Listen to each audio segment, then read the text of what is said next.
رسوله الكريم أما بعد فقد قال الله تبارك وتعالى في القرآن المجيد والفرقان الحميد أعوذ بالله من الشيطان الرجيم بسم الله الرحمن الرحيم قل لا أسألكم عليه أجرا إلا المودة في القربى صدق الله مولانا العظيم وصدق رسوله النبي الأمين الكريم ونحن على ذلك لمن الشاهدين والشاكرين والحمد لله رب العالمين۔ ایک مرتبہ عقیدت و محبت کے ساتھ درود شریف پڑھیں۔ اللہم صلی علی سیدنا نبینا مولانا محمد عدد ما فی علم اللہ صلاۃ دائمۃ بدوام ملک اللہ وعلی آلہ و اصحابہ اجمعین۔ ایک مرتبہ اور نبی اور آل نبی پر درود شریف پڑھیں۔ اللہم صلی علی سیدنا نبینا مولانا محمد عدد ما فی علم اللہ صلاۃ دائمۃ بدوام ملک اللہ وعلی آلہ و اصحابہ اجمعین۔ اللہ کریم کا شکر و احسان کہ اللہ کریم نے ہمیں اس کے حبیب صلی اللہ علیہ وآلہ وسلم کی سچی محبت عطا فرمایا اور آپ کے آل و اصحاب سے محبت اور ان کا ادب و احترام کرنے والا صحیح العقیدہ مسلمان بنایا۔ یہ اللہ کا شکر و احسان ہے۔ اب یہ مہینہ محرم الحرام کا آل رسول صلی اللہ علیہ وآلہ وسلم کے معاملات میں ایک ایسا کٹھن آزمائش والا مہینہ گزرا ہے جسے تاریخ کبھی بھلا نہیں سکتی ہے، حقیقت کبھی اس کو بھلا نہیں سکتی۔ حقیقت یہی ہے کہ اس پر بناوٹ کے، جھوٹ کا، دھوکے کا کوئی پردہ ڈالا نہیں جا سکتا۔ یہ مہینہ جس طرح سے ہونا یقینی ہے، ایسے ہی اس مہینے میں بالخصوص حضرات اہل بیت اطہار امام حسین اور آپ کے جانثاروں کے ساتھ اور صحابہ کرام کے ساتھ جو ظلم و زیادتی ہوئی ہے اسے قیامت تک کے فراموش نہیں کیا جا سکتا ہے، بھلایا نہیں جا سکتا اور نہ چھپایا جا سکتا ہے۔ اہل بیت اطہار سے محبت کے متعلق سے رسول اللہ صلی اللہ تعالیٰ علیہ وسلم نے حدیث مبارکہ میں ارشاد فرمایا کہ حضرت عبداللہ ابن عباس رضی اللہ تعالیٰ عنہ سے روایت ہے، آپ فرماتے ہیں کہ قال رسول اللہ صلی اللہ علیہ وسلم احب اللہ لما یغزوکم من نعمت و احبونی بحب اللہ و احبوا اہل بیتی لحبی۔ امام ترمذی نے اس حدیث مبارکہ کو روایت فرمایا ہے اور امام حاکم نے اس حدیث مبارکہ کو روایت فرمایا ہے، اور یہ حدیث امام ترمذی نے اسے حدیث حسن قرار دیا ہے۔ اور ویسے بھی یہ حدیث مبارکہ اور جگہوں پر بھی روایت کی گئی ہے، جیسے کتاب المناقب کے اندر ترمذی شریف میں ہے، تو اسی طریقے سے مستدرک علی الصحیحین میں بھی ہے اور بیہقی فی شعب الایمان میں بھی ہے۔ امام ابن ماجہ نے بھی اس حدیث مبارکہ کی تخریج فرمائی ہے، اور بہت سارے مقامات پر یہ حدیث مبارکہ ملتی ہے۔ حدیث کی اعلیٰ ترین کتابوں میں یہ حدیث مبارکہ ملتی ہے۔ حدیث کا معنی کیا ہے؟ اللہ کے رسول صلی اللہ تعالیٰ علیہ وسلم ارشاد فرماتے ہیں، اللہ رب العزت سے محبت کرو، اس کی رضا کی جستجو کرو، اس کی خوشنودی کی جستجو کرو۔ جو نعمتیں تمہیں رب نے دیا ہے اس کا یہ شکر ادا کرنا ہے۔ خدا نے جو نعمتیں دی ہے، آنکھ اندھے سے پوچھے تو پتہ چل جائے گا کتنی بڑی نعمت ہے، ہاتھ اگر لولے سے پوچھے تو پتہ چل جائے گا کتنی بڑی نعمت ہے، پیر اگر لنگڑے سے پوچھے تو پتہ چل جائے گا کتنی بڑی نعمت ہے، اور عقل کسی پاگل کو دیکھے تو پتہ چل جائے گا کہ عقل، ہوش مندی کتنی بڑی نعمت ہے۔ یہ تو عام طور سے فوراً نظر آ جانے والی نعمتیں ہیں، مگر اطباء سے، ڈاکٹروں سے، سائنسدانوں سے پوچھیں گے کہ انسان کے جسم میں اللہ نے کتنی نعمتوں کو رکھا ہے، تو ایک نعمت تو کیا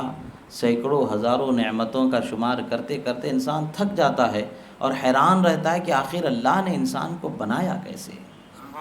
جب ایک انسان کے لیے اللہ تعالیٰ نے اتنی نعمتیں اس میں پنہا رکھی ہیں، تو اور اس کی جو مخلوقات ہیں جس کا تصور اور سمجھ انسان حاصل نہیں کر سکتا، وہ کیسی عظیم نعمتیں ہوں گی، وہ کیسی عظیم تخلیق ہوں گی، اس کا اندازہ نہیں لگایا جا سکتا۔ رسول اللہ صلی اللہ تعالیٰ علیہ وسلم نے فرمایا، جو نعمتیں رب تعالیٰ نے تمہیں دی ہے، اس نعمتوں کے بدلے میں تم رب تعالیٰ سے محبت کرنے والے ہو جاؤ، یعنی اللہ کی رضا کی جستجو کرنے والے اور اس کی خوشنودی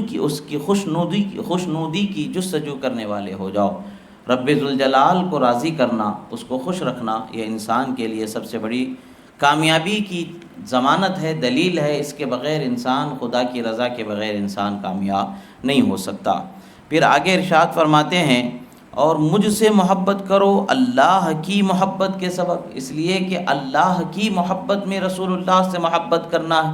اس لیے کہ اللہ کے رسول اللہ کے حبیب ہیں، اللہ کے محبوب ہیں، رحمت للعالمین ہیں، تمام انبیاء کے سردار ہیں، انہی کے لیے کل کائنات کو اللہ تبارک و تعالیٰ نے پیدا فرمایا ہے۔ اور حضرت آدم علیہ السلام سے فرمایا لولا محمد لما خلقتک یا آدم، اے آدم اگر محمد عربی صلی اللہ تعالیٰ علیہ وسلم کو پیدا کرنا مقصود نہ ہوتا تو میں تمہیں بھی نہیں پیدا فرماتا۔ یعنی اگرچہ احادیث ضعاف کے درجے میں ہیں یہ، مگر سرکار کی عظمت اس سے اجاگر ہوتی ہے، باب فضائل میں مقبول ہوتی ہیں۔ سرکار صلی اللہ تعالیٰ علیہ وسلم کے لیے ساری چیزوں کو اللہ نے پیدا فرمایا ہے، اور ان کی محبت کا اللہ تبارک و تعالیٰ نے جا بجا جگہ جگہ اظہار و اعلان فرمایا ہے۔ رسول اللہ صلی اللہ تعالیٰ علیہ وسلم سے محبت اس لیے کرنا ہے کہ اللہ ان سے محبت کرتا ہے، اور اللہ ہم سے راضی ہو جائے ان سے محبت کرنے کی وجہ سے۔ اور پھر اللہ کے رسول صلی اللہ تعالیٰ علیہ وسلم فرماتے میرے اہل بیت سے میری محبت کی خاطر محبت کرو، میری اہل بیت سے میرے لیے محبت کرو، یعنی ان سے محبت کرو تو ان کے عمل کو دیکھ کر کے، ان کے تقویٰ کو دیکھ کر کے، ان کی بزرگی کو دیکھ کر کے، ان کی مالداری کو دیکھ کر کے، یا ان کی غریبی کو دیکھ کر کے، ایسے کسی وجہ سے نہیں بلکہ میری نسبت کی وجہ سے ان سے محبت کرنے والے ہو جاؤ۔ رسول اللہ کی یہ اولاد ہیں، اہل بیت ہیں، ان کے خاندان والے ہیں، اس لیے ان سے محبت کرنا ہے، نہ یہ کہ ان کے ذاتی کسی اور سبب کی وجہ سے۔ ہاں انسان اپنے ذاتی نیک عمل کی وجہ سے، تقویٰ کی وجہ سے بزرگ ہوتا ہے اور اللہ کے بارگاہ میں قرب کو پاتا ہے، یہ اس کی ایک اضافی نعمت ہے، مگر ہمیں محبت ان سے کرنا ہے تو اس کے تقویٰ و پرہیزگاری کی وجہ سے نہیں بلکہ رسول اللہ کی رشتہ داری کی وجہ سے ان سے محبت کرنا۔ رسول اللہ صلی اللہ تعالیٰ علیہ وسلم نے ارشاد فرمایا یہ حدیث مبارکہ کہ میری محبت میں میری اہل بیت سے محبت کرو۔ تو سوچنے کی ضرورت ہے کہ آج ہم کہاں ہمارا مقام ہے۔ ہم رسول اللہ کے اہل بیت سے محبت کا دعویٰ رکھتے ہیں، ان کے خاندان سے، آل رسول سے محبت کا دعویٰ رکھتے ہیں، مگر ہمارے دعوے کھوکھلے ہو جاتے جب ہم ان کے معاملات کے اندر کوتاہی کرتے نظر آتے ہیں۔ دنیا کو بھی دکھتا ہے، اور جو فرشتے ہمارے عمل کو لکھنے والے ہیں وہ فرشتے بھی لکھ رہے ہوں گے، قیامت میں سارے ہمارے معاملات کو لیں گے۔ یہ حدیثیں اس لیے ہمیں سننے کا موقع مل رہا ہے، ضروری بھی ہے کہ ہم اپنی اصلاح کر سکیں کہ ہمارے ذہن و فکر میں، ہمارے دلوں میں اہل بیت کی محبت کا جو معیار ہے اور اہل بیت کی محبت کا جو حق ہے، کیا واقعی ہمارے دلوں نے اس حق کو ادا کرنا شروع کیا ہے، یا وہ حق ادا کر رہے ہیں، یا ہم اس میں کوتاہی کر رہے ہیں۔ یہ ہمیں سمجھنے کے لیے ضرورت ہے۔ جب ہمیں پتہ چل جائے گا کہ ہم اپنے دلوں کو دیکھنے لگیں گے، کھنگالنے لگیں گے، کچھ کمی ہوگی تو اس کی اصلاح کریں گے، یقیناً کامیابی ملے گی۔ اللہ کے رسول صلی اللہ تعالیٰ علیہ وسلم سے دوسری حدیث مبارکہ حضرت عباس رضی اللہ تعالیٰ عنہ روایت فرماتے ہیں قال كنا نلقى النفر من قريش وهم يتحدثون فيقطعون حديثهم فذكرنا ذلك لرسول الله صلى الله عليه وسلم فقال ما بال أقوام يتحدثون فإذا رأوا الرجل من أهل بيت قطعوا حديثهم والله لا يدخل قلب رجل الإيمان حتى يحبهم لله ولقرابتهم مني۔ امام ابن ماجہ نے بھی اس حدیث مبارکہ کو روایت فرمایا ہے، اور امام حاکم نے بھی اس حدیث مبارکہ کو روایت فرمایا ہے۔ سنن ابن ماجہ تو یہ صحاح ستہ کی ایک عظیم کتاب ہے، حدیث کی 6 مشہور کتابوں میں سے ایک کتاب سنن ابن ماجہ، اس میں بھی اس حدیث مبارکہ کو روایت کیا گیا ہے۔ امام حاکم نے بھی اس مستدرک میں اس حدیث مبارکہ کو روایت فرمایا۔ حضرت عباس رسول اللہ صلی اللہ تعالیٰ علیہ وسلم کے چچا، آپ جب بھی قریش کے کچھ لوگوں کے پاس سے گزرتے تو لوگ آپ کو دیکھ کر کے اپنی باتوں کو روک دیتے، یعنی آپ سے کچھ چھپانا پسند کر رہے ہیں یا آپ کے سامنے بات کرنا پسند نہیں کر رہے ہیں، اور ان کے چہروں کی رنگت بدل جایا کرتی تھی۔ دوسری حدیث میں اس کا ذکر آئے گا آگے کہ چہروں کی رنگت بدل جایا کرتی تھی۔ وہ رسول اللہ صلی اللہ تعالیٰ علیہ وسلم کے پاس انہوں نے شکایت کی۔ ظاہر سی بات ہے، ہر انسان کو برا لگتا ہے، چند لوگ آپ کے جاننے والے پہچاننے والے آپس میں گفتگو کر رہے ہیں اور آپ ان کے پاس سے گزرتے ہیں تو آپ کی وجہ سے اپنی گفتگو کو روک دیتے ہیں، گفتگو کرتے نہیں ہیں، تو آپ کو لگے گا کہ بھئی یہ مجھ سے کچھ چھپانا چاہتے ہیں یا میرے سامنے یہ بات کرنا نہیں چاہتے۔ آپ کو برا لگے گا کہ کیا میں ان کا دشمن ہوں جو میرے سامنے ایسا کر رہے ہیں۔ اگرچہ ان کی کچھ بات ہوتی ہے مگر بظاہر اخلاق کے اعتبار سے کسی کے عام گفتگو کے درمیان کوئی دوسرا اپنا کوئی جاننے والا آ جاتا ہے تو اس گفتگو کو روک دینا، اس کے سامنے اپنے چہروں کے اوپر ناگواری بنا لینا، یہ اخلاق کے مروت کے خلاف ہوتا ہے، یہ اچھے اخلاق کا یہ معیار نہیں ہوتا ہے، بلکہ یہ اخلاق سے تھوڑا سا ہٹی ہوئی چیز ہوتی ہے، یعنی ناپسندیدہ چیزوں میں سے ہے۔ انسانی فطرت ہوتی ہے، انسان کی ایک عادت ہوتی ہے، کوئی چیز سے وہ اس طریقے سے فعل ہو جاتا ہے، مگر یاد رکھیں اس طریقے کی جو زلتیں ہیں، یعنی جو چوک ہیں، جو لغزشیں ہیں، اس کی بنیاد بنا کر کے ہم صحابہ کی شان میں بے ادبی نہیں کر سکتے ہیں۔ وہاں سرکار تعلیم امت فرما رہے ہیں، وہاں رونما ہونے والا ہر معاملہ، ہر مسئلہ تعلیم امت کے لیے ایک اہم باب رکھتا ہے، ایک اہم حیثیت رکھتا ہے۔ یہ تعلیم امت کے مسائل میں سے ہیں کہ کس طریقے سے ہمیں اہل بیت کا خیال اور لحاظ رکھنا چاہیے، یہ تعلیم امت کے مسائل میں سے ہیں۔ تعلیم امت کے لیے چند مسائل میں، چند چیزوں میں اگر کسی صحابی سے یا کسی غیر صحابی سے کوئی چیز اگر کم و بیش ہو جاتی ہے تو اسے لائق ملامت نہیں کر سکتے ہیں، بلکہ وہ تعلیم امت میں ہونے کی وجہ سے اس کا رونما ہونا ہی مشیت الہی ہوتی ہے، وہ رونما ہو ہی جاتے تاکہ امت کو تعلیم کیسے دی جائے، امت کو سکھایا کیسے جائے، بتایا کیسے جائے، سمجھایا کیسے جائے۔ یہ کوئی واقعہ رونما ہوگا تبھی اس مسئلے کے متعلق سے گفتگو ہوئی، اگر یہ واقعہ رونما نہیں ہوا ہوتا تو پھر حضرت عباس اور اہل بیت کا یہ مقام ہے لوگوں کے سامنے بیان کیا جانا ایک سبب نہیں بنتا، اس کا ایک سبب یہ بن گیا۔ بہرحال حضرت رسول اللہ صلی اللہ تعالیٰ علیہ وسلم نے ارشاد فرمایا کہ لوگوں کو کیا ہو گیا ہے، لوگوں کو کیا ہو گیا ہے کہ جب وہ میرے اہل بیت میں سے، میرے خاندان میں سے کسی شخص کو دیکھتے ہیں تو اپنی گفتگو کو روک لیتے ہیں، ان کے سامنے اپنی باتوں کو کرنا پسند نہیں کرتے ہیں۔ اللہ کے رسول کو بھی ناگوار گزرا، حضرت عباس کو ناگوار گزرا سو گزرا، اللہ کے رسول کو بھی ناگوار گزرا۔ اللہ کے رسول صلی اللہ تعالیٰ علیہ وسلم نے فرمایا خدا کی قسم، سوچنے کی بات ہے، کسی بات کی سچائی اور حقانیت کی طرف آدمی جب توجہ دینا ہوتا ہے، دلانا چاہتا ہے تو کیا کرتا ہے؟ بھائی قسم اٹھا کر کے بتاتا ہے، بھائی قسم سے بتا رہا ہوں یہ بات سچی ہے۔ یعنی بات کی جتنی زیادہ اہمیت ہوتی ہے اس اہمیت کے لحاظ سے اس کو بیان کیا جاتا ہے۔ حد سے زیادہ سچی بات، حد سے زیادہ اہمیت والی بات کو اللہ کی قسم اٹھا کر کے انسان بیان کرتا ہے۔ اللہ کے رسول صلی اللہ تعالیٰ علیہ وسلم نے اسی طرز پر امت کو بتایا، واللہ خدا کی قسم، اللہ کی قسم، اے لوگو جان لو کسی شخص کے دل میں ایمان اس وقت تک نہیں اترے گا جب تک کہ میری رشتہ داری کی وجہ سے، میرے خاندان والے ہونے کی وجہ سے ان سے محبت کرنے والا نہ ہو جائے۔ یعنی میری اہل بیت سے، میرے خاندان والے ہونے کی وجہ سے جب تک کہ محبت بندہ نہیں کرے گا اس کے دل میں ایمان داخل نہیں ہوگا۔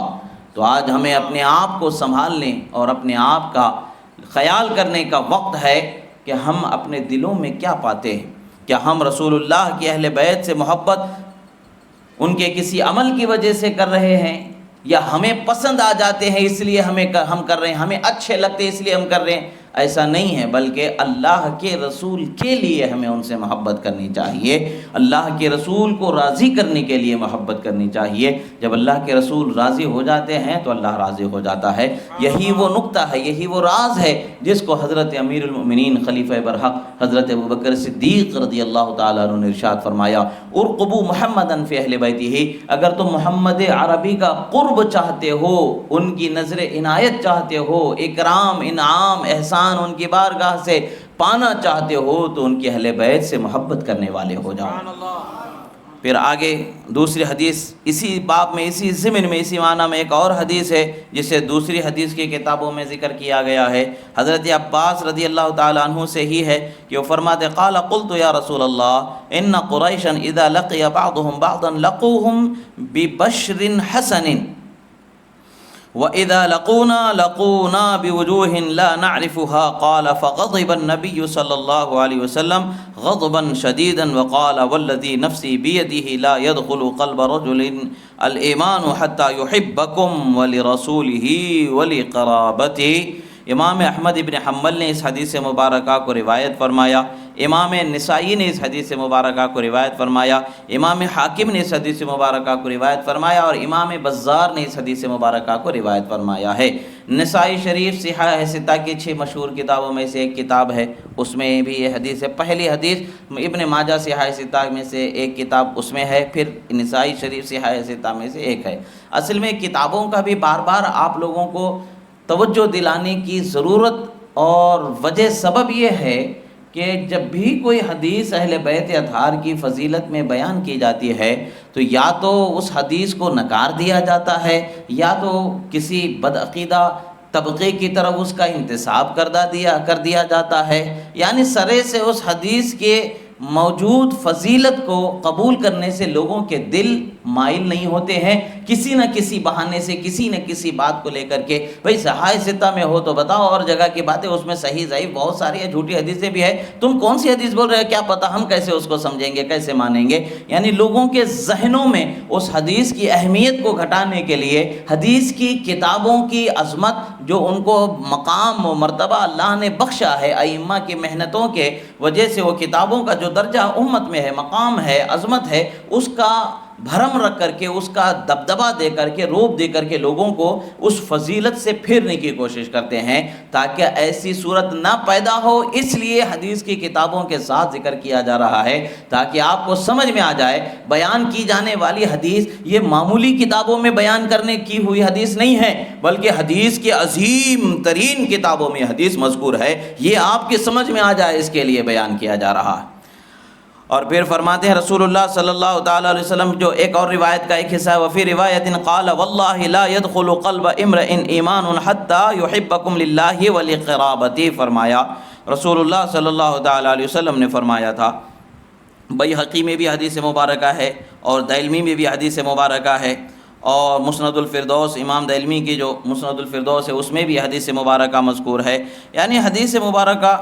بہت ساری جگہوں پر یہ حدیث ملتی ہے، اس حدیث کا انکار نہیں کیا جا سکتا ہے۔ صحاح ستہ میں یہ حدیث موجود ہے، صحاح ستہ کی ایک حدیث کی کتاب میں، بلکہ 2 حدیث کی کتابوں میں یہ حدیث موجود ہے، اس کے علاوہ بھی مستند حدیث کی کتابوں میں یہ حدیث موجود ہے۔ سرکار نے فرمایا، حضرت عباس رضی اللہ تعالیٰ عنہ سرکار کی بارگاہ میں جا کر کے شکایت کرتے ہیں، یا رسول اللہ، کچھ لوگ ہیں جو ہم ان سے ملاقات کرتے ہیں تو وہ ان کے چہرے بگڑ جاتے ہیں، چہروں پر ناگواری آ جاتی ہے، جب وہ لوگ آپس میں ایک دوسرے سے ملتے ہیں تو بڑے اچھے بشاشت کے ساتھ ہنستے کھلکھلاتے خوش مزاجی کے ساتھ ملاقات ہوتی ہے، جب وہ ہم سے ملاقات کرتے ہیں تو ان کے چہرے بگڑے ہوئے نظر آتے ہیں، ناگواری کے اثرات نظر آتے ہیں۔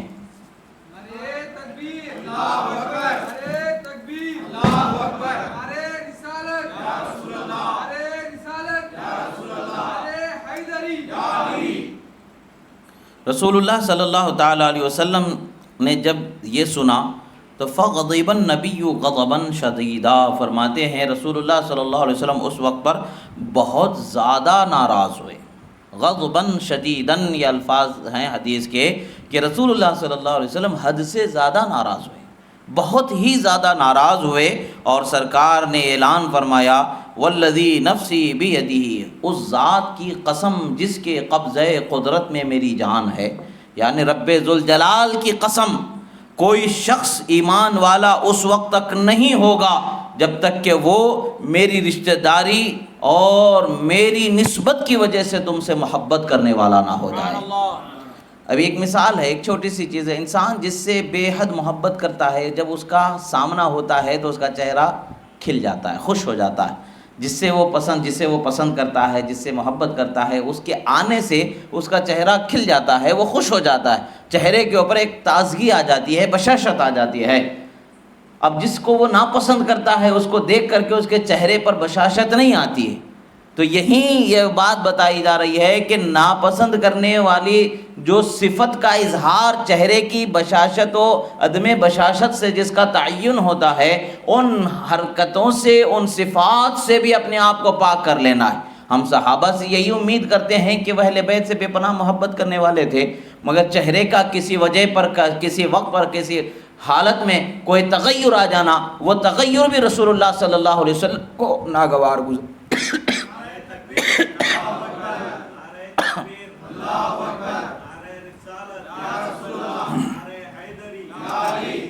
وہ تغیر بھی رسول اللہ صلی اللہ تعالیٰ علیہ وسلم کو ناگوار گزرا اور آپ حد سے زیادہ ناراض ہوئے اور ارشاد فرمایا میری رشتہ داری کی وجہ سے، میری نسبت کی وجہ سے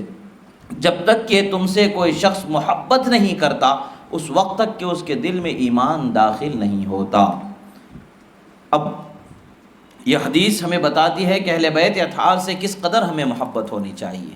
اہل بیت اطہار سے محبت ہمیں اپنی جانوں سے زیادہ ہونی چاہیے، اس لیے کہ ہم اپنی جان سے محبت کریں نہ کریں فرق نہیں پڑتا ایمان پر۔ انسان اپنی جان سے محبت کرتا ہے تو ایمان والا ہے، محبت اپنی جان سے نہیں کرتا ہے تو ایمان والا نہیں ہے، ایسا نہیں ہے۔ ایمان پر فرق نہیں پڑتا ہے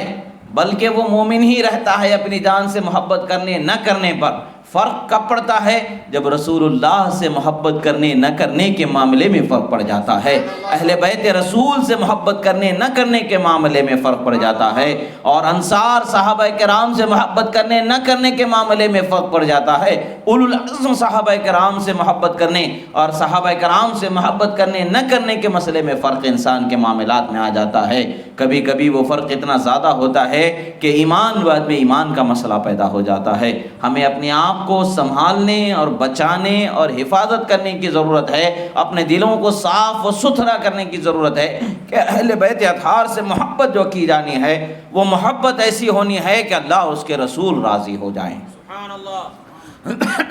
اور پھر حضرت ابو سعید الخدری رضی اللہ تعالیٰ عنہ سے ایک روایت ہے، اصل میں کچھ چیزیں ہوئے، کچھ جماعتیں ایسی نکل گئی ہیں، کچھ طبقے ایسے نکل گئے ہیں، کچھ گروہ ایسے نکل گئے ہیں جو علم کا بہت دعویٰ رکھتے ہیں، اپنے آپ کے لیے وہ بہت بڑے عالم ہونے کا دعویٰ کرتے ہیں، شریعت کا اور دین کا وہ اپنے آپ کو گویا کہ ٹھیکیدار سمجھ چکے ہوتے ہیں۔ وہ ایسے انداز میں بیان کرتے ہیں کہ عام انسان حیران و پریشان ہو جاتا، بھائی یہ کیا بتا رہے ہیں، کیا سمجھا رہے ہیں۔ وہ حیران و پریشان ہو کر کے وہ پریشانی کی حالت میں ہو جاتا ہے، اور کیا بولنا ہے کیا نہیں بولنا اس کو سمجھ میں نہیں آتا۔ جسارت ان لوگوں کی یہ ہوتی ہے کہ رسول اللہ صلی اللہ تعالیٰ علیہ وسلم سے جو نفع پہنچنا ہے وہ نفع ان کے اہل بیت کو بھی نہیں پہنچ سکتا، تم کیا اہل بیت کی بات کر رہے ہو۔ ایسا ہی اس زمانے میں بھی رسول اللہ صلی اللہ علیہ وسلم کے زمانے میں ایک بات اٹھی کہ رسول اللہ صلی اللہ تعالیٰ علیہ وسلم اپنے اہل بیت کو بھی نفع نہیں پہنچا سکتے ہیں، اپنی اہل بیت کو بھی نفع نہیں پہنچا سکتے ہیں، تو رسول اللہ صلی اللہ تعالیٰ علیہ وسلم غضب و جلال میں آ جاتے ہیں۔ سرکار صلی اللہ علیہ وسلم سے یہ حدیث حضرت ابو سعید الخدری رضی اللہ تعالیٰ عنہ روایت کرتے ہیں کہ قال سمعت النبی صلی اللہ علیہ وسلم یقول علی هذا المنبر، ممبر رسول کی طرف اشارہ کر کے فرماتے ہیں کہ میں نے اس ممبر رسول پر رسول اللہ کو فرماتے ہوئے سنا۔ پھر فرماتے ما بال رجال یقولون، لوگوں کو کیا ہوا ہے وہ یہ کہتے ہیں ان رحمہ رسول اللہ صلی اللہ علیہ وسلم لا تنفع قومہ یوم القیامہ، رسول اللہ کی رشتہ داری ان کے رشتہ داروں کو قیامت کے دن کوئی فائدہ نہیں پہنچائے گی۔ یہ بات لوگ کہتے ہیں، آخر کیا ہو گیا ہے ان کو جو یہ بات کہہ رہے ہیں، یعنی کیسی ان کی جسارت ہو گئی کہ یہ بات کہہ رہے ہیں۔ پھر اللہ کے رسول فرماتے بلا واللہ ان رحمی موصولۃ فی الدنیا والآخرہ، فرماتے ہیں خدا کی قسم بے شک میری رشتہ داری، میرے رشتہ دار، میری اہل بیت دنیا میں بھی مجھ سے ملے ہوئے ہی ہیں اور آخرت میں بھی مجھ سے ملے ہوئے ہی ہوں گے۔ حدیث مبارکہ ہے، سرکار نے فرمایا ہے کہ کل نسب و حسب منقطع الا حسبی و نسبی، فرمایا قیامت کے دن ہر نسب ختم ہو جائے گا، ہر خاندان ختم ہو جائے گا، ہر رشتہ ختم ہو جائے گا، مگر میرا رشتہ، میرا حسب، میرا نسب قیامت کے دن بھی نہیں ختم ہونے والا ہے۔ جو رشتہ ان کی آل کا ان سے ہے وہ ختم نہیں ہونے والا ہے۔ آپ کے تمام اصول و فروع کا رشتہ آپ سے نسبی اعتبار سے جڑا ہوا ہی ہوگا، دنیا میں بھی جڑا ہوا ہے اور آخرت میں بھی جڑا ہوا ہے۔ رسول اللہ صلی اللہ علیہ وسلم فرماتے ہیں وَأَنِّي أَيُّهَا النَّاسِ فَرَطٌ لَكُمْ عَلَى الْحَوْضِ فَإِذَا جِئْتُمْ قَالَ رَجُلٌ يَا رَسُولَ اللَّهِ أَنَا فُلَانُ ابْنُ فُلَانَ وَقَالَ يَتَحَقَّقُ عَلَى فُلَانُ ابْنُ فُلَانَ وَقَالَ لهم أما النسب فقد عرفته ولكنكم أحدثتم بعدي وارتدتم القهقري فرما أو كما قال رسول الله صلی اللہ تعالی علیہ وسلم۔ رسول اکرم صلی اللہ تعالی علیہ وسلم کا ارشاد گرامی ہے، آپ ارشاد فرماتے ہیں کہ سرکار نے ارشاد فرمایا کہ اے لوگو سنو، میں حوض کوثر پر تم سے پہلے موجود رہوں گا، تمہارا استقبال کرنے والا ہوں، وہاں پر میں تمہارا استقبال کرنے والا ہوں۔ اور فرماتے ہیں کہ اس وقت پر حال یہ ہوگا کہ لوگ میرے پاس لائے جائیں گے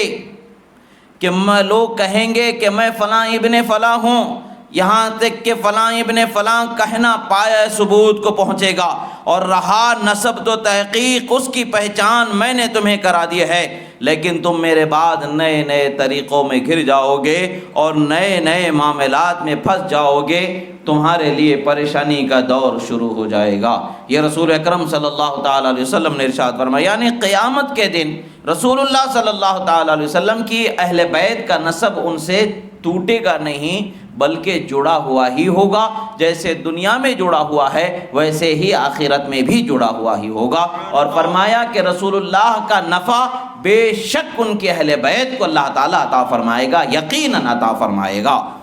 اور اس حدیث مبارکہ کو بھی امام احمد ابن حنبل نے روایت فرمایا اور امام حاکم نے بھی روایت فرمایا ہے۔ رسول اکرم صلی اللہ تعالیٰ علیہ وسلم کی ایک اور حدیث مبارکہ ہے، سرکار فرماتے ہیں، حضرت ابو ہریرہ فرماتے ہیں کہ قال رسول اللہ صلی اللہ تعالیٰ علیہ وسلم خیرکم خیرکم لأہلی من بعدی، فرماتے تم میں سب سے بہترین شخص وہ ہے جو میرے اہل بیت کے ساتھ میرے دنیا سے ظاہراً رخصت ہونے کے بعد بھلائی کرنے والا ہوگا، اچھا سلوک کرنے والا ہوگا، ان کے ساتھ بہترین سلوک کرنے والا ہوگا، تو تمام لوگوں میں بہترین انسان وہ ہوگا۔ سوچنے کی بات ہے، اگر رسول اللہ صلی اللہ علیہ وسلم کے اہل بیت سے اچھے سلوک کا نفع نہ ملنا ہوتا تو یہ بات کیوں بیان فرمائی جاتی؟ جو بندہ بھی اہل بیت رسول سے، آل رسول سے اچھا سلوک کیا ہے، اسے ضرور اللہ تبارک و تعالیٰ کی بارگاہ سے نفع ملے گا، اللہ کے رسول کی بارگاہ سے اسے یقینی طور پر نفع ملے گا۔ اللہ کے رسول صلی اللہ تعالیٰ علیہ وسلم ارشاد فرماتے ہیں کہ آپ فرماتے ہیں کہ لا یؤمن عبد حتی اکون احب الیہ من نفسہ واہلی احب الیہ من اہلہ وعطرتی احب الیہ من عطرتہ وذاتی احب الیہ من ذاتہ۔ امام طبرانی اور امام بیہقی نے اس حدیث مبارکہ کو روایت فرمایا، رسول اکرم صلی اللہ علیہ وسلم نے فرمایا تم میں سے کوئی شخص اس وقت تک مومن نہیں ہو سکتا جب تک کہ میں اس کے نزدیک اس کی جان سے زیادہ پیارا نہ ہو جاؤں، میں اس کے نزدیک اس کی جان سے زیادہ پیارا نہ ہو جاؤں، اور میری اہل بیت اس کے نزدیک یعنی میرے اہل و عیال، میری بیویاں، میرے گھر والے، میرے رشتہ دار اس کی بیویاں اور اس کے گھر والوں سے زیادہ پیارے نہ ہو جائیں، میری آل اولاد اس کے نزدیک اس کی آل اولاد سے زیادہ پیاری نہ ہو جائے۔ یعنی ہمیں اپنی جان سے زیادہ رسول اللہ سے محبت کرنا ہے، اور اپنے گھر والوں سے زیادہ رسول اللہ کے گھر والوں سے محبت کرنا ہے، اپنی اولاد سے زیادہ رسول اللہ کی اولاد سے محبت کرنا ہے۔ یہ رسول اکرم صلی اللہ تعالیٰ علیہ وسلم نے ارشاد فرمایا، اور فرمایا میری ذات اس کی ذات سے زیادہ اس کے نزدیک محبوب نہ ہو جائے، میرے اہل بیت اس کے نزدیک اس کے گھر والوں سے زیادہ محبوب نہ ہو جائے، اور میرے آل اولاد اس کے نزدیک اس کی آل اولاد سے زیادہ محبوب نہ ہو جائے، تو وہ اس وقت تک کہ مومن نہ رہے گا جب تک کہ یہ اسے محبوب نہ ہو جائے۔ یعنی محبوب ہو جانا اس کے لیے مومن ہونے کی دلیل ہے، محبوب نہ ہونا یہ اس کے لیے مومن نہ ہونے کی دلیل ہے۔ اللہ کے رسول صلی اللہ تعالیٰ علیہ وسلم کا یہ فرمان بتاتا ہے کہ ہمیں اہل بیت رسول سے کس قدر محبت رکھنی چاہیے۔ رسول اکرم صلی اللہ تعالیٰ علیہ وسلم کے بارگاہ سے ہی ایک اور روایت ہے، حضرت حسن ابن علی امام حسن مجتبی رضی اللہ تعالیٰ عنہ سے روایت ہے، ان رسول اللہ صلی اللہ علیہ وسلم قال الزموا مودتنا اہل البیت فانه من لقی اللہ وهو یودنا دخل الجنہ بشفاعتنا والذی نفسی بیدہ لا ينفع عبدا عمله الا بمعرفت حقنا۔ امام طبرانی نے اس حدیث مبارکہ کو روایت فرمایا ہے، اور اللہ کے رسول صلی اللہ تعالیٰ علیہ وسلم کا یہ فرمان بڑا عالی شان فرمان ہے، جسے حضرت امام حسن مجتبی رضی اللہ تعالیٰ عنہ نے روایت فرمایا، آپ ارشاد فرماتے ہیں، بیان فرماتے ہیں کہ رسول اکرم صلی اللہ تعالی علیہ وسلم نے ارشاد فرمایا، فرمائے لوگو ہمارے اہل بیت سے محبت کو لازم پکڑو، آپ اہل بیت سے محبت کرنے والے ہو جاؤ، جو بھی بندہ بے شک ان سے محبت کرنے والا رب تعالیٰ سے ملے گا اور ان سے محبت کرنے والا ہوگا، اللہ تعالیٰ اسے ضرور جنت میں داخل فرما دے گا۔ اور پھر فرماتے ہیں کہ والذی نفسی بیدہ، اور سرکار فرماتے خدا کی قسم، میری جان جس کے قبضے قدرت میں ہے اس ذات کی قسم، انسان کو اس کا عمل اس وقت تک فائدہ نہیں پہنچائے گا جب تک کہ وہ ہمارے حق کو پہچان نہیں لیتا، یعنی جب تک کہ وہ ہمارے یعنی اہل بیت کے حق کو جانے گا نہیں، اس وقت تک کہ اس کا عمل اسے فائدہ نہیں پہنچائے گا۔ جب اہل بیت کے حق کو وہ پہچان لے گا تو اس کا عمل اسے فائدہ پہنچانے والا ہوگا۔ پتہ کیا چلتا ہے؟ انسان کے روزے، انسان کی نمازیں، انسان کی عبادتیں اس وقت تک اسے فائدہ نہ پہنچائیں گی جب تک کہ وہ اہل بیت سے محبت کرنے والا نہ ہو جائے۔ اور اہل بیت کا حق کیا ہے؟ ان سے رسول اللہ کی قرابت کی وجہ سے محبت کرنا ہے، رسول اللہ کی قرابت کی بنیاد پر ان سے محبت کرنا یا ان کا حق ہے۔ اور اللہ کے رسول صلی اللہ تعالیٰ علیہ وسلم کا یہ فرمان ہمیں بتاتا ہے کہ اہل بیت سے محبت کے بغیر ہمارے عمل بھی ہمیں فائدہ نہیں پہنچائیں گے، اور بندے کے عمل میں ضرور کمی ہوتی ہے پہلے سے، اور پھر عمل ہی سرے سے فائدہ نہ پہنچائے تو کتنی پریشانی کی بات ہے۔ اور جاننا کہ حضرت رسول اللہ صلی اللہ علیہ وسلم نے فرمایا کہ ہم اہل بیت کی شفاعت سے، یعنی میری اور میرے اہل بیت کی شفاعت سے ان گنت لوگ جنت میں داخل ہو جائیں۔ ایسے ہی رسول اکرم صلی اللہ تعالی علیہ وسلم کی بارگاہ سے ایک اور حدیث مبارکہ ہے، بڑی عظیم حدیث مبارکہ ہے، جس کو امام طبرانی نے روایت فرمایا۔ حضرت جابر ابن عبداللہ رضی اللہ تعالی عنہما سے روایت ہے، فرماتے قال کان لآل رسول اللہ صلی اللہ علیہ وسلم خادم تخدمهم یقال لها بریرہ، سرکار مدینہ صلی اللہ تعالی علیہ وسلم کے اہل بیت کی خدمت کرنے والے ایک بریرہ تھے جن کی خدمت اہل بیت لیا کرتے تھے۔ ایک خاتون تھیں جو ان کی خدمت کیا کرتی تھیں، اہل بیت رسول کی خدمت کیا کرتی تھیں۔ تو فلقیا رجل فقال یا بریرہ غطی شعیفاتک فإن محمدا لن یغنی عنک من اللہ شیئا، فرماتے ہیں کہ جو خادم ہوتے ہیں ان کے مسائل میں، جو باندیاں ہوتی ہیں ان کے مسائل میں کچھ فرق ہوتا ہے۔ جو عورت کے مسائل ہوتے ہیں، پردے کے مسائل میں کچھ اس میں کمی ہوتی ہے، کچھ اس میں رخصت ہوتی ہے، خادم کے ساتھ کچھ رخصت ہوتی ہے، جو اس وقت یہ باندی، لونڈی، کنیز جسے کہا جاتا تھا، اس وقت پر وہ معاملات ہوا کرتے تھے۔ بہرحال یہاں پر ایک خادمہ تھیں، وہ خدمت کرتی تھیں، چوٹی کا کچھ حصہ ان کے سر کے بال کا کھلا ہوا نظر آ گیا، تو انہوں نے کہا کہ اپنے سر کے بالوں کو ڈھانک لو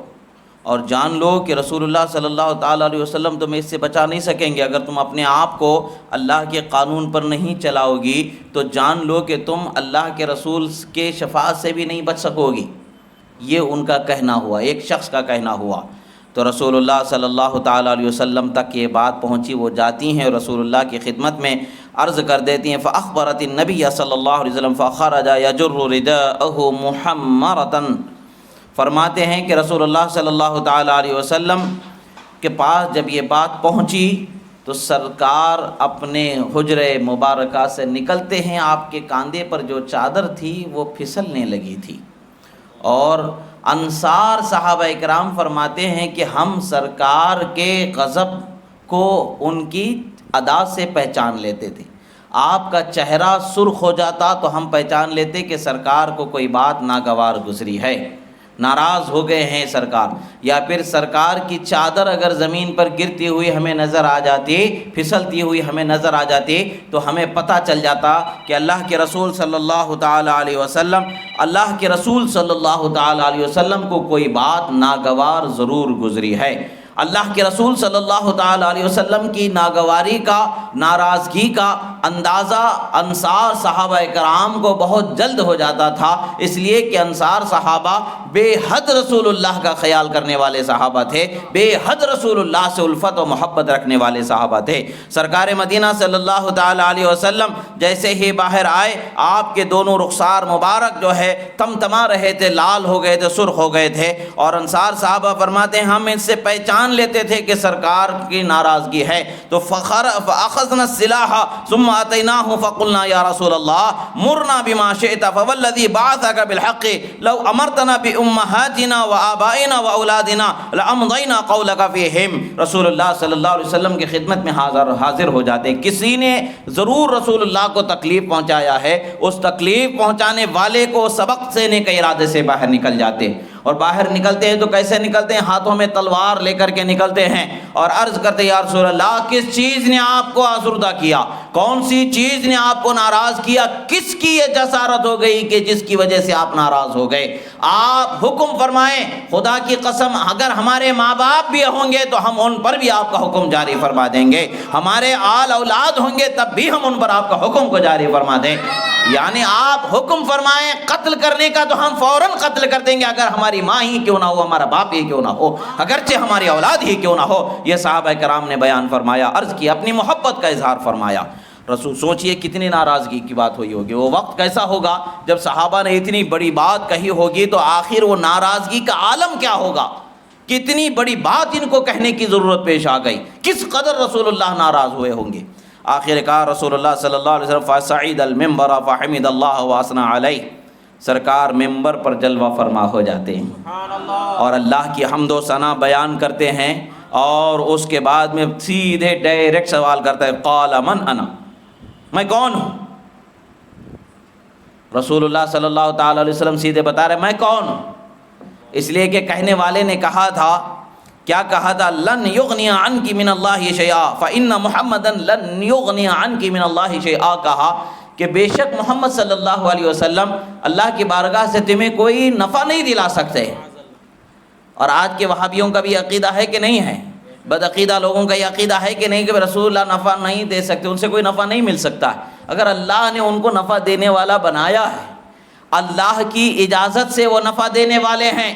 اللہ نے انہیں ہمیں نفع دینے والا ہی بنایا ہے۔ جیسے دوا میں شفا اللہ نے دیا ہے، ویسے ہی مصطفیٰ میں نفع اللہ نے عطا فرمایا ہے، شفاعت اللہ نے عطا فرمائی ہے، بلکہ دوا کی شفا بھی مصطفیٰ کے صدقے میں اللہ تعالیٰ نے عطا فرمایا ہے۔ دوا کی شفا رسول اللہ کے صدقے میں اللہ نے عطا فرمایا ہے، انہی کے صدقے میں سب کچھ مل رہا ہے، وہ چاہیں تو ملے گا، نہ چاہیں تو کچھ نہیں ملنے والا۔ اللہ نے انہیں وہ شان بے نیازی اور شان قرب عطا فرمائی ہے کہ جس کا اندازہ ہی نہیں لگایا جا سکتا۔ رسول اللہ نے سیدھے فرمایا کہ میں کون ہوں بتاؤ۔ اب صحابہ نے عرض کیا فقلنا انت رسول اللہ، کہا سب نے کہ آپ اللہ کے رسول ہیں۔ گویا کہ بتا رہے کیا تم نے ایک عام انسان سمجھ لیا ہے مجھے جو نفع نہیں دے سکتا ہے؟ میں کون ہوں آخر؟ اللہ نے مجھے نفع دینے والا ہی بنا کر کے پیدا فرمایا، اللہ نے مجھے اپنا رسول بنا کر کے پیدا فرمایا ہے، اور رسول نفع دینے والا ہی ہوتا ہے۔ ایمان نفع ہے کہ نہیں ہے؟ ہدایت نفع ہے کہ نہیں ہے؟ اللہ کا کلام نفع ہے کہ نہیں ہے؟ اللہ کی جنت کا حقدار بنا دینا نفع ہے کہ نہیں ہے؟ یعنی کل کا کل ذات مصطفیٰ کو نفع دینے والا ہی اللہ نے بنایا۔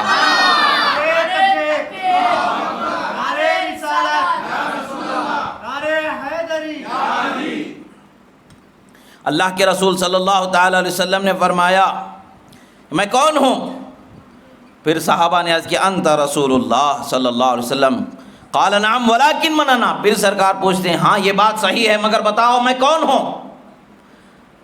لوگوں نے عرض کیا فقلنا محمد بن عبد اللہ ابن عبد المطلب ابن ہاشم ابن عبد مناف، اے اللہ کے رسول صلی اللہ علیہ وسلم آپ محمد ابن عبداللہ ابن عبد المطلب ابن ہاشم ابن عبد مناف ہیں۔ نسب وہاں پر سنایا گیا تو سرکار صلی اللہ علیہ وسلم نے فرمایا قال انا سید ولد آدم ولا فخر، لوگوں سنو میں تمام بنی آدم کا سردار بنایا گیا ہوں، میں اس پر فخر نہیں کرتا ہوں، یعنی میں اس پر غرور نہیں کرتا ہوں، تکبر نہیں کرتا ہوں، اللہ نے مجھے یہ شان عطا فرمائی ہے۔ پھر فرماتے وَأَوَّلُ مَن تَنشَقُّ عَنْهُ الْأَرْضُ وَلَا فَخْرٌ، اور جان لو قیامت کے دن سب سے پہلے جو قبر سے اٹھنے والے ہیں وہ میں ہی ہوں جو سب سے پہلے اٹھایا جاؤں گا، اور میں اس پر بھی گھمنڈ و فخر نہیں کرتا ہوں۔ پھر آپ فرماتے ہیں وَأَوَّلُ مَن يُنْفَضُ التُّرَابُ عَنْ رَأْسِهِ وَلَا فَخْرٌ، اور میں ہی ہوں جس کے سر سے مٹی کو گرد و غبار کو دور کیا جائے گا حشر کے دن، اور میں اس پر فخر نہیں کرنے والا ہوں۔ سرکار اپنی خصائص کو سنا رہے ہیں، اپنی فضیلتوں کو سنا رہے، اپنی شانوں کا بیان خود سرکار فرما رہے ہیں۔ یعنی انہوں نے کہا تھا کہ قیامت کے دن نفع نہیں پہنچائے گی، تو قیامت کے دن میری شان کا کیا حال ہوگا وہ دیکھ کے عقل کے اندھے بتایا جا رہا ہے، سنایا جا رہا ہے میں کون ہوں اور کیسی شان خدا نے مجھے عطا فرمائی ہے۔ حشر کے دن میری شان کا کیا عالم ہوگا بتایا جا رہا ہے۔ پھر اللہ کے رسول صلی اللہ علیہ وسلم فرماتے ہیں اول داخل الجنہ ولا فخر، اور جنت میں سب سے پہلے میں ہی داخل ہونے والا ہوں، اس پر بھی فخر نہیں کرنے والا ہوں۔ اور پھر فرماتے ہیں ما بال اقوام یزعمون ان رحمی لا تنفع، لوگوں کو کیا ہوا ہے جو یہ سمجھتے ہیں کہ میں اپنے رشتہ داروں کو نفع نہیں دے سکتا ہوں۔ یہ کیا ہو گیا لوگوں کو یہ سمجھتے ہیں؟ لیس کما زعموا، فرمایا یہ ویسا نہیں ہے جیسا وہ لوگ گمان کر رہے ہیں، وہ جیسا سمجھ رہے ہیں کہ میں اپنے گھر والوں کو، اپنے خاندان والوں کو، میں اپنوں کو نفع نہیں دے سکتا، ایسا نہیں ہے۔ بلکہ فرماتے انی لاشفع و اشفع، فرماتے میں ان کی شفاعت کروں گا اور میری شفاعت خدا قبول فرمانے والا ہے۔ اور پھر فرماتے حتی ان من اشفع له لیشفع فیشفع، فرماتے ہیں اے عقل کے اندھو سنو، میری اہل بیت میں سے میں جس کی شفاعت کر دوں گا وہ بھی شفاعت کرنے والا ہوگا، خدا اس کی بھی شفاعت قبول فرمائے گا۔ اللہ اکبر، نعرہ رسالت یا رسول اللہ، نعرہ حیدری نعرہ غوث یا غوث۔ اور پھر فرماتے میرے اہل بیت کی شفاعت کا حال کیا ہوگا؟ میری اہل بیت جب شفاعت کر رہی ہوگی تو اس وقت پر حال کیا ہوگا؟ فرماتے ہیں حتی ان ابلیس لیتطاول طمعا فی الشفاعہ، فرماتے ہیں سنو میری اہل بیت کی شفاعت کا یہ حال ہوگا، یہاں تک کہ ابلیس بھی یہ لالچ میں آ جائے گا، گردن کو اونچی کر لے گا کہ شاید کہ کوئی میری شفاعت کر دے اور میں بخشا جاؤں۔ ابلیس کی نہیں ہونے والی ہے شفاعت، مگر اس کو لالچ پیدا ہو جائے گا، ایسی ان کی شفاعت کو قبول کیا جائے گا کہ ان کی شفاعت کے قبول ہونے کے منظر کو دیکھ کر کے ابلیس کو بھی امید پیدا ہو جائے گی کہ اگر یہ شفاعت کریں گے تو شاید کہ میں بخشا جاؤں گا، مگر اہل بیت نہ اس کی شفاعت کریں گے نہ وہ بخشا جائے گا، یعنی اس کا خیال پیدا ہو جائے گا تو ان کی شفاعت کا یہ حال ہوگا۔ رسول اللہ نے یہ بھی بتا دیا میں شفاعت میری اہل بیت کی کروں گا، میری شفاعت سے انہیں نفع ملے گا، اور نفع ایسا ملے گا کہ وہ بھی شفاعت کرنے والے ہوں گے، اور ایسی شفاعت ہوگی کہ ابلیس کو بھی خیال شفاعت کے حاصل کرنے کا پیدا ہو جائے گا۔ اللہ کے رسول صلی اللہ علیہ وسلم کے اہل بیت کی یہ شان ہے، آپ کے خاندان کی یہ شان ہے جو اللہ کے رسول صلی اللہ تعالیٰ علیہ وسلم کو اللہ نے عطا فرمایا۔ اور ایسے ہی دوسری حدیث جو حضرت امام حسن سے روایت ہوئی تھی، ایسے ہی امام طبرانی سے دوسری حدیث مبارکہ روایت ہے، وہی معنی وہی مضمون وہی مفہوم۔ سرکار امام حسین فرماتے ہیں کہ رسول اللہ صلی اللہ علیہ وسلم نے فرمایا الزموا مودتنا اہل البیت فانہ من لقی اللہ وهو یودنا دخل الجنہ بشفاعتنا والذی نفسی بیدہ لا ينفع عبدا عمله الا بمعرفت حقنا۔ فرماتے ہیں کہ میں نے رسول اللہ صلی اللہ تعالی علیہ وسلم سے سنا، رسول اللہ فرماتے ہیں کہ اہل بیت کی محبت کو لازم پکڑو، اور جو اہل بیت کی محبت کی ساتھ میں اللہ سے کل قیامت میں ملاقات کرے گا، اہل بیت کی شفاعت کی وجہ سے اللہ انہیں جنت میں داخل فرما دے گا۔ اور جان لو انسان کو اس کے عمل اس وقت تک فائدہ نہیں پہنچائیں گے جب تک کہ وہ اہل بیت سے محبت کرنے والا نہ ہو جائے، جب وہ محبت کرنے والا ہوگا تو ضرور اسے وہ فائدہ پہنچایا جائے گا، وہ فائدہ پہنچایا جائے گا، وہ نعمت اسے ملے گی، وہ عظمت اسے ملے گی، وہ جنت کا داخل ہونا اسے نصیب ہو جائے گا۔ ایسے ہی رسول اکرم صلی اللہ تعالی علیہ وسلم نے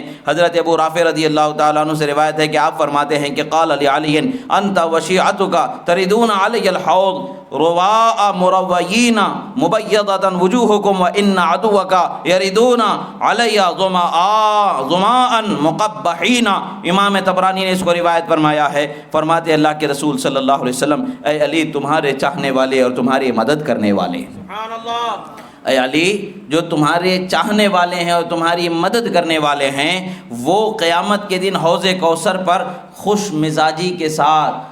چہروں کی شادابی کے ساتھ، کھلے کھلے چہروں کے ساتھ، ہر پریشانی کی بے نیازی کے ساتھ، کوئی فکر، کوئی رنج، کوئی پریشانی کا خیال نہ رکھتے ہوئے بالکل خوش باش چہروں کے ساتھ پہنچائے جائیں گے اور وہ خوب حوض کوثر کے پانی سے سیراب کیے جائیں گے۔ اور جو تم سے،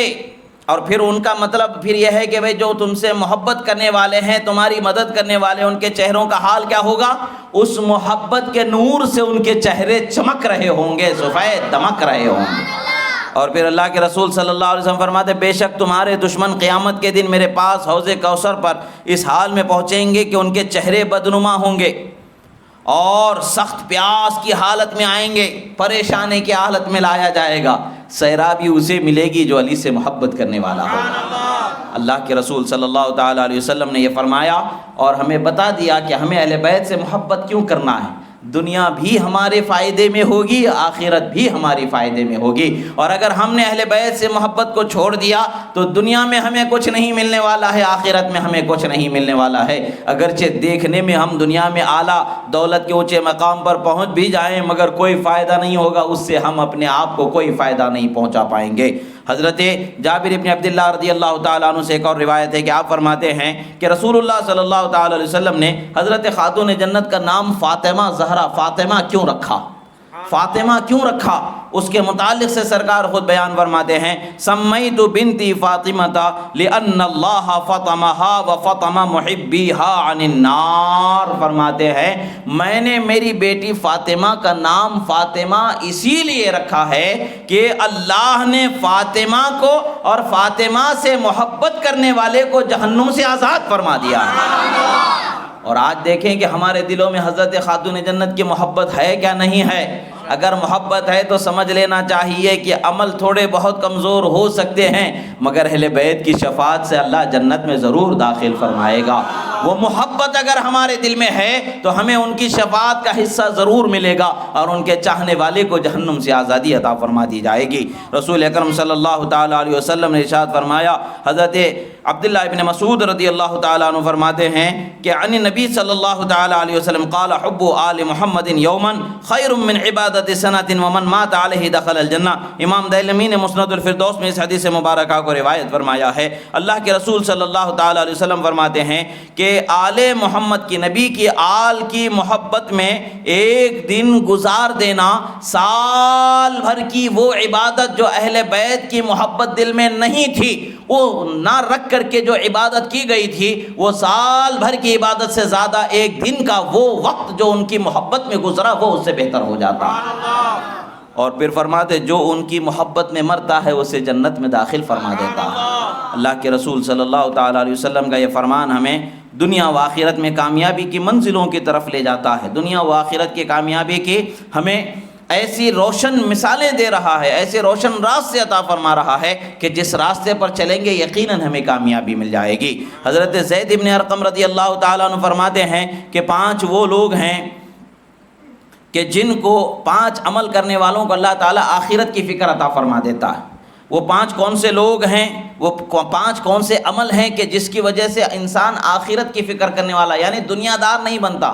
دنیا کی ہوس میں گھر کر کے آخرت برباد کرنے والا نہیں بلکہ آخرت کو سنوارنے والا بندہ ہوگا۔ تو وہ کیسے ہو سکتا ہے؟ وہ کون ہو سکتا ہے؟ فرماتے ہیں 5 من اوتیہن لم یقدر علی ترک عمل الآخرہ۔ فرماتے ہیں کہ 5 چیزیں اگر کسی بندے کو مل جائیں تو آخرت کی تیاری کرنے سے اپنے آپ کو روک نہیں سکتا ہے۔ وہ آخرت کی تیاری کرنے والا ضرور ہوگا۔ وہ آخرت کی تیاری کرنے والا ہوگا تو 5 چیزیں کون سی ہیں یاد رکھیں۔ یہ 5 چیزیں کون سی ہیں؟ 5 چیزیں کیا ہیں؟ زوجۃ صالحۃ، فرماتے ہیں نیک بیوی کا مل جانا۔ اب نیک بیوی کون ہو سکتی ہے؟ جو اللہ اور اس کے رسول کی رضا کے لیے آپ کی عزت و قدر کرنے والی، اللہ اور اس کے رسول کے احکام پر پابندی سے چلنے والی، پردہ کرنے والی، قرآن پڑھنے والی، نماز پڑھنے والی، حرام سے بچنے والی، حرام سے دیکھنے سے بچنے والی، حرام کی طرف بڑھنے سے بچنے والی، یعنی وہ ساری خوبیاں جو ایک نیک پارسا خاتون میں ہیں وہ ساری خوبیاں اس میں ہیں۔ تو آپ کو سمجھ جانا چاہیے کہ اللہ نے آخرت کی فکر کی ایک کڑی آپ کو عطا فرما دی ہے۔ اب دوسری کڑی ہے وہ بنون ابرار، فرمان نیک اولاد مل جانا۔ اولاد اگر شراب پینے والا ہو جائے تو باپ کی کیا حالت ہوتی ہے باپ کو پتہ ہے۔ اولاد اگر جوا کھیلنے والی ہو جائے تو باپ کی کیا حالت ہوتی ہے وہ باپ کو پتہ، وہ بچوں کے لیے زندگی برباد کر دیتا ہے، بیوی اگر نابکار ہو جاتی ہے تو بیوی کے لیے زندگی برباد کر دیتا ہے، اور اولاد کے لیے زندگی برباد کر دیتا ہے، آخرت کے لیے کچھ وہ کما نہیں سکتا۔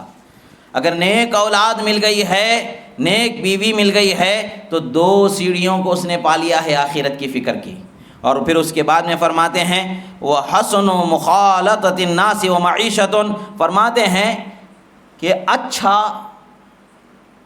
لوگوں کے ساتھ جو ملنا جلنا، جو اس کا معاشرہ جو اسے مل گیا ہے، اچھے لوگوں کے ساتھ اچھا سلوک کرنا، اچھائی کے ساتھ اچھے اخلاق کے ساتھ اٹھنا بیٹھنا اگر اسے نصیب ہو گیا ہے تو سمجھ لینا چاہیے کہ 3ری سیڑھی اس نے پوری کر لی ہے۔ اب 4تھی سیڑھی ہے، اب پھر دوسری چیز یہ ہے کہ وہ معیشۃ فی بلدی، فرماتے کمانے کھانے کا راستہ اسے اسی کے گاؤں میں مل گیا، گاؤں چھوڑ کر کے دوسرے گاؤں میں جانے کی ضرورت نہیں، بلکہ اپنے ہی گاؤں میں اگر اسے کمانے کھانے کا کچھ حصہ مل گیا ہے، راستہ مل گیا ہے تو وہ 4 سیڑھیوں کو اس نے مکمل کر لیا۔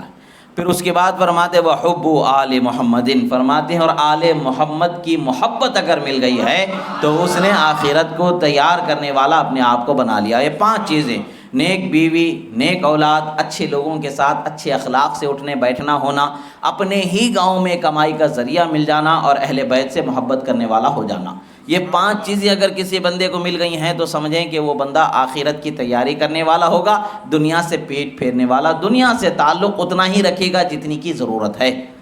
ضرورت سے زائد وہ دنیا سے جو ہے وابستہ نہیں ہوگا، کیونکہ اسے یہ 5 چیزیں آخرت کی فکر کی طرف لے جانے والی، آخرت کی تیاری کی طرف لے جانے والی۔ اہل بیت رسول اسے دنیا کی طرف نہیں، اللہ کی طرف لے جانے والے، آخرت کی طرف لے جانے والے۔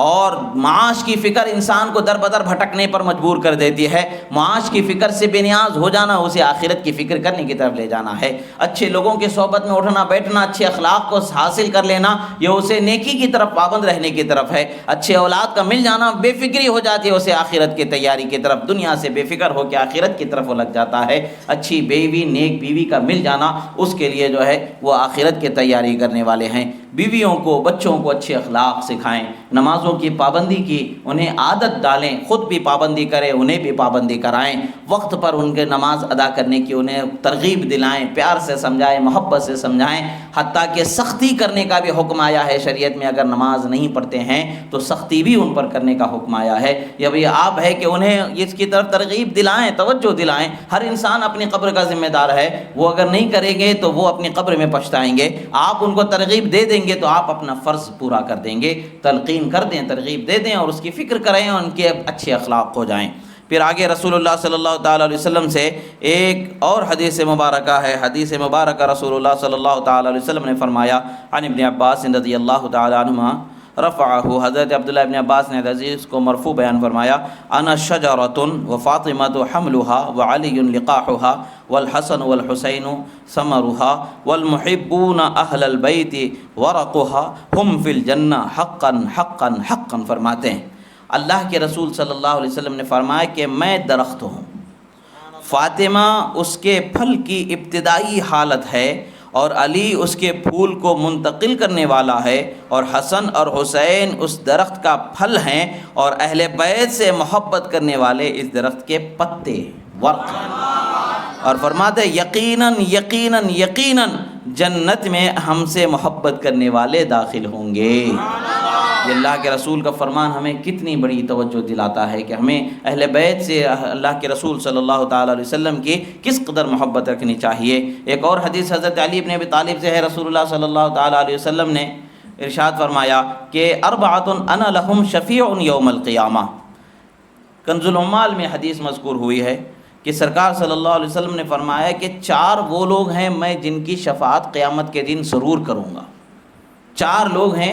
جن کی میں شفاعت ضرور کروں گا۔ وہ کون سے 4 لوگ ہیں؟ اللہ کے رسول فرماتے المکرم ذریتی، جو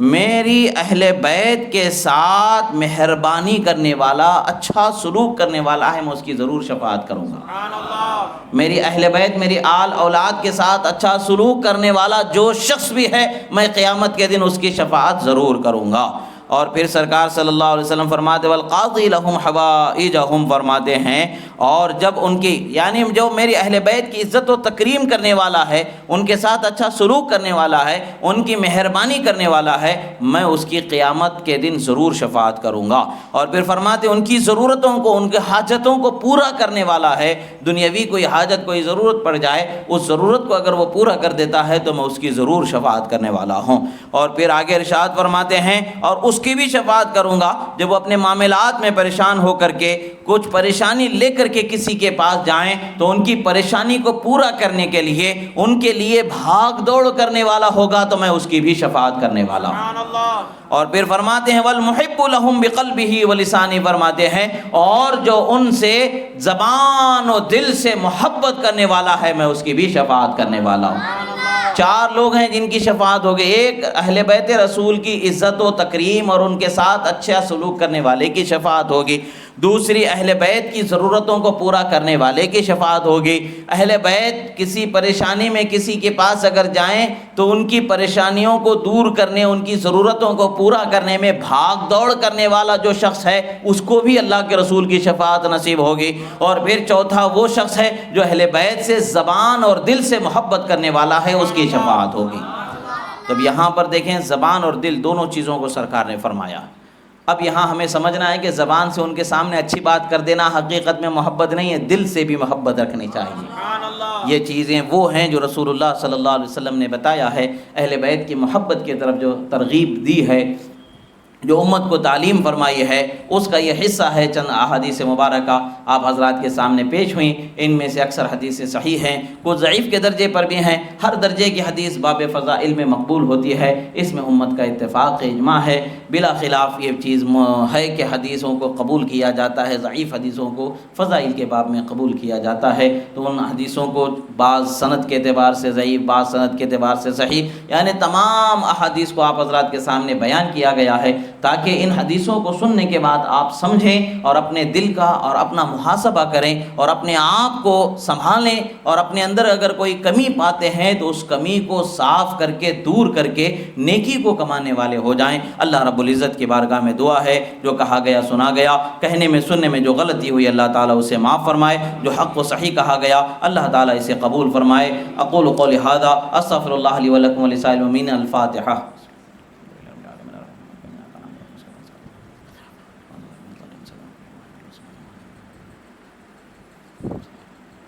قال اللہ تعالی فی شان حبیبہ ان اللہ وملائکتہ یصلون علی النبی یا ایہا الذین آمنوا صلوا علیہ وسلموا تسلیما۔ اللهم صل على سيدنا نبينا مولانا محمد عدد ما في علم الله صلاة دائمة بدوام ملك الله وعلى آله وأصحابه أجمعين سبحان ربك رب العزة عما يصفون وسلام على المرسلين والحمد لله رب العالمين۔